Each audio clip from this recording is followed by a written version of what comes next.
The inspirational leader is decisive with bad people. Bad's a really judgmental word, I know. But if you've got somebody who's underperforming, you can't afford to just leave that. You've got to fix it. So what should a great leader do if they've got someone who works for them who is just not performing? And I would say, give them a few chances, and if that doesn't work, then out they go. But I just want to explain my J-curve idea first. People have said to me in the past, oh, some people only respond to being kicked. That's just how they are. And I don't agree with that. So I think if you imagine performance is upwards on this diagram and somebody's right at the bottom, you've got two ways you can go. So if you go to the left, you're just going to kick them to perform. You're going to force them to do the job. And if you do that, you'll be able to get them to go up a little bit. Their performance can be made a bit better. It's going to be very time consuming and very unpleasant, but you can push them up. But there's a limit to how much you can get from somebody by forcing them to do the job. So much better to go to the right, because then it can go a lot higher. In fact, almost unlimited, really. The stalk of the J can go up forever. Because if you can get somebody to care, then you're going to get a lot more out of them. So you can't force somebody to be creative, for example. So if you go the left side, you're never going to get high enough for them to be creative. They'll just do the basics. But if you can get them to care and believe and feel part of the team, etc., then you'll get creativity from them and you'll get people to go the extra mile. And also you'll get proper quality work from people. If you push them up the left side, they'll do the minimum to get away with. And if they can get away with not doing the quality, that's what they'll do. But if you're going up the right-hand side of people who care, then they will actually care about the quality of their own work, and the quality will be built into what they do. Now, the difficulty is if you inherit somebody who's been pushed up the left side and they're right up the top of the left-hand side, how do you get them across to the right side? And when you first come in and you're nice, their performance might even have to go down a bit before it can come back up the other side.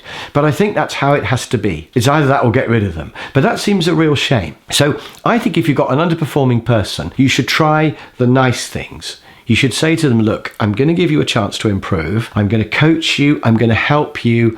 Are you up for that? Some people will say, no, I don't care, in which case get rid of them. If they don't want to even be helped, then unfortunately you have to set them free to their new career in another organisation other than yours. But mostly they'll say, yeah, I'll give it a go. And what I've found is the times that I've given underperformers a chance, about half of them have really blossomed and they've been eternally grateful to me for giving them the chance. The other half have thrown it back in my face and I've ended up firing them. But you don't know which way they're going to go.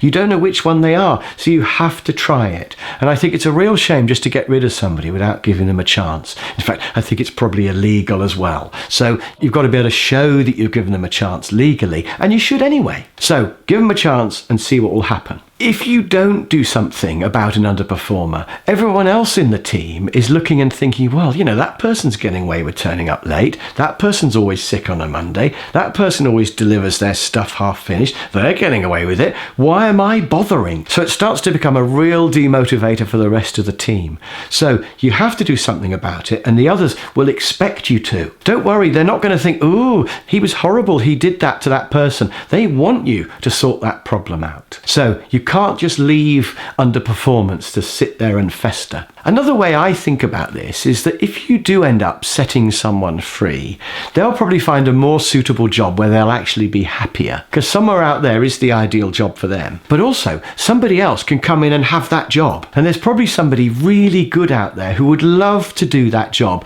that person currently is just doing badly and doesn't care about. So set them free so that somebody else can come in and have that job. And once you've done that, you can end up with a really great team. And that's the objective, of course, to have a really fantastic performing team. So if you can get rid of the ones who are not performing, you can build a really, really great team.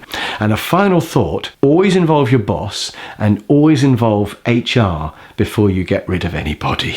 So who have you got who works for you? What can you do in a positive way to try to improve them? And have you got anybody who you've been trying to improve for a while who just is not responding?